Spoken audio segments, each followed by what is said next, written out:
Assalamualaikum warahmatullahi wabarakatuh. Ketemu lagi di cerita Kang Ajo Cekas.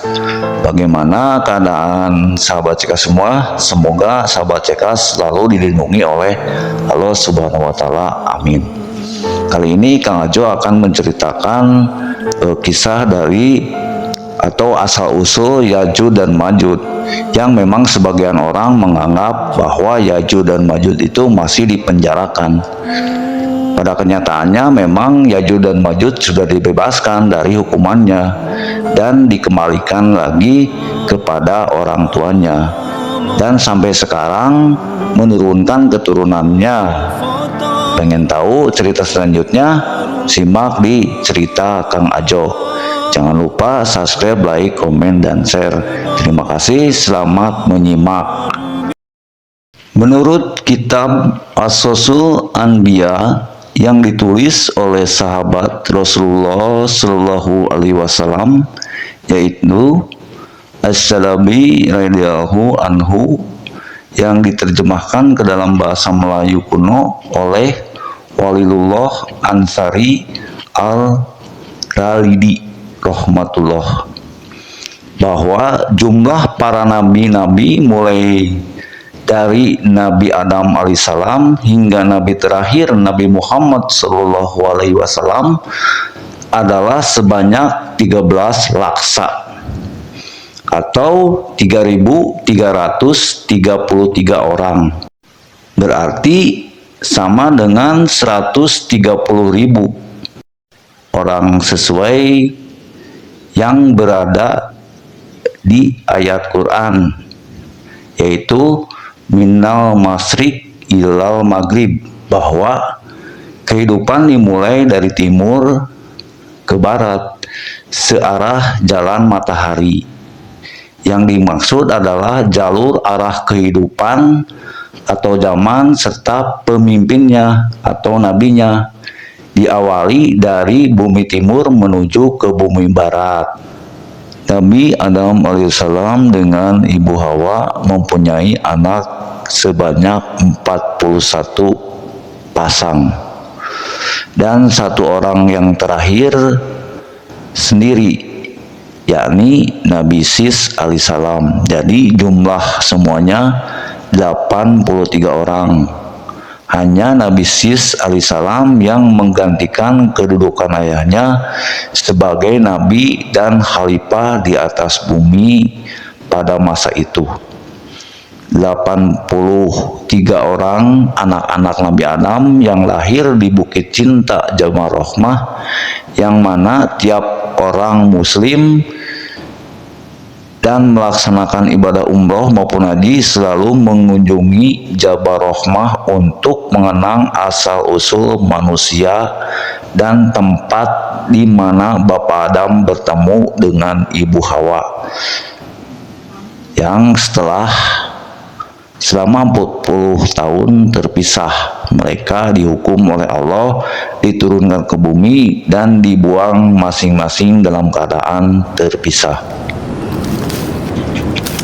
Bapak Adam diturunkan di bumi timur, di benua Hindia atau Gudawana, dan Ibu Hawa diturunkan di bumi barat, di benua Eurasia atau Eropa. Masing-masing saling mencari sambil bertobat, dan setelah 40 tahun bertemu di tengah pada Bukit Cinta Jabal Rahmah, di mana pada masa itu benua masih 3 buah saja. Selesai zaman S1 dan belum datang zaman S2, di mana benua dipecah lagi menjadi 5 benua seperti sekarang ini. Anak Nabi Adam yang tertua adalah Qabil, yang menikah dengan Labuda, adik Habil, dan Habil menikah dengan Iklimah, adik Qabil.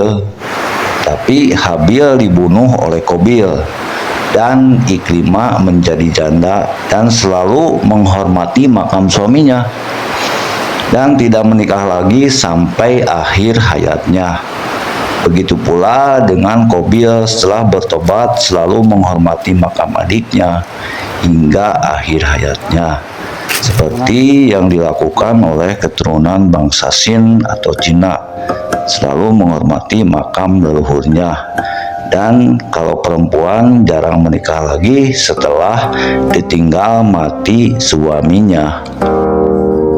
Nabi Sis yang pandai berhasil mendirikan sebuah negara, yakni Sultan Kayu Murad atau Kayu Mutu, dengan negerinya yang bernama Kusnia Malabari atau negeri Malabar, berada di benua Hindia Godawana, wilayah Malabar. Nabi Sis alaihissalam menjadi seorang nabi atau khalifah, memimpin dunia, menjadi panutan bagi semua saudara-saudaranya. Semua ilmu-ilmu Nabi Adam dibawa dan dikuasai oleh Nabi Sis alaihi salam. Nabi Sis alaihi salam menikah dengan seorang bidadari jelita bernama Malta Mulad atau Sri Mulatsih Nurmala, dan mempunyai 2 orang anak. Yang pertama Sayyid Anwar dan yang kedua Sayyid Anwas. Sayyid Anwar menikah dengan bidadari jelita dan menjadi dewa yang disembah oleh peri parahyangan atau peri atas angin, dan lembut pada tunduk kepadanya. Sayyid Anwar bergelar Sang Hyang Nur Cahya. Sayyid Anwas menikah dengan putri Hayana binti Sultan Kayu Murad Kayu Mutu, dan menjadi Sultan Anwas menggantikan mertuanya bertahta di negeri Malabar, benua Hindia. Sultan Anwas bin Sis alaihissalam bin Adam alaihissalam dengan putri Hayati binti Sultan Kayu Murad bin Adam alaihissalam mempunyai anak 3 orang. Yang pertama, Sultan Kinan menurunkan bangsa Yunani atau Greek di Eropa. Beliau menikah dengan putri Hana binti Sultan Tuhmuruh bin Sultan Kayu Murad bin Adam alaihissalam, dan mempunyai anak laki-laki bernama Nabi Mahlil alaihissalam atau disebut Raden Puspa Intan. Nabi Mahlil adalah nabi paling tampan pada masa itu. Yang kedua yaitu Sayyid Pinot menurunkan bangsa Eropa Tengah atau negeri Skandinavia. 3. Putri Sekan menikah dengan Sultan Lamah atau sultan yang menguasai wilayah Balkan Eropa Selatan, menurunkan Sayyid Sakib menjadi nabi yang bergelar Nabi Nuh alaihissalam. Sayyid Balia bin Lamah menjadi wali, dan Rijalullah Gaib, pegawai Allah, diberi jabatan oleh Allah untuk mengatur air dan tanah di planet bumi sampai kiamat kubro, dan bergelar Nabi Haidir alaihissalam. Adapun Nabi Mahlil alaihissalam, Raden Puspa Intan, anak Kinan, Raja Yunani Greek, dengan putri Saudah bin Sultan Tahmuruh bin Sultan Kayu Murad, negeri Malabar di benua Hindia. Nabi Mahlil alaihissalam menjadi nabi dan khalifah bumi pada masa itu, dan sangat dicintai manusia karena beliau bijaksana dan sangat rupawan sendiri sedunia pada zaman itu. Sampai-sampai manusia di bumi pada zaman itu setiap hari berbondong-bondong berbaris menuju ke kediaman Nabi Mahlil alaihissalam untuk melihat dari dekat wajah Mahlil yang tampan rupawan dan bersalaman dengan beliau.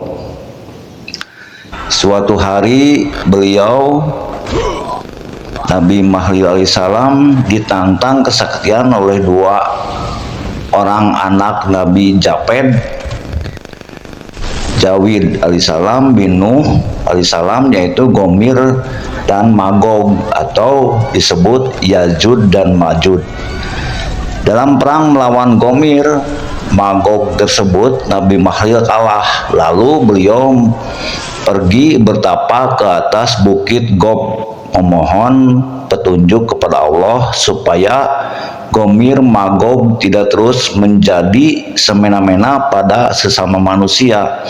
Akhirnya oleh Allah beliau diberi satu serotonin lintang jauhari berupa senjata panah jala sutra. Ajian senjata ini pernah dimiliki oleh titisan Batara Wisnu yang berada di tanah Jawa, yakni Raja Arjuna Sasrabahu atau Arjuna Wijaya yang bertahta di kerajaan Maespati atau Madiun Purba.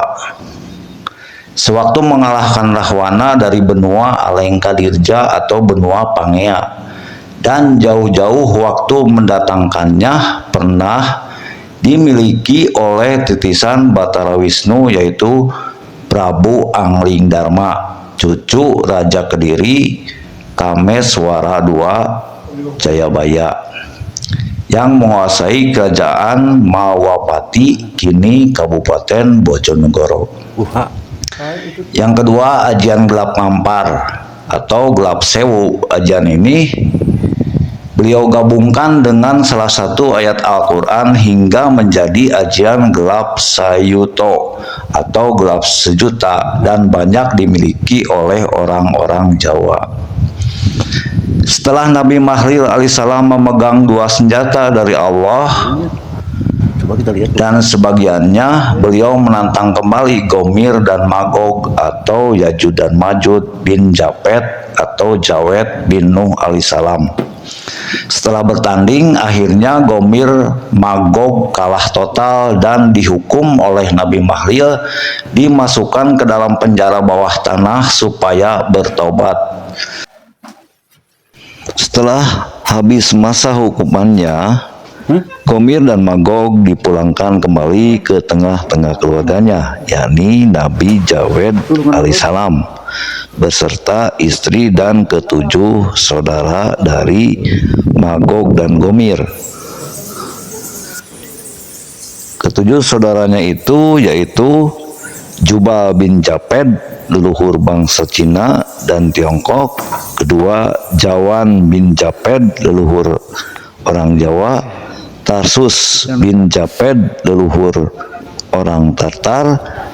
Gomir bin Japed, leluhur orang Asia Tengah. Magog bin Japed, leluhur bangsa Rusia dan Eropa Timur.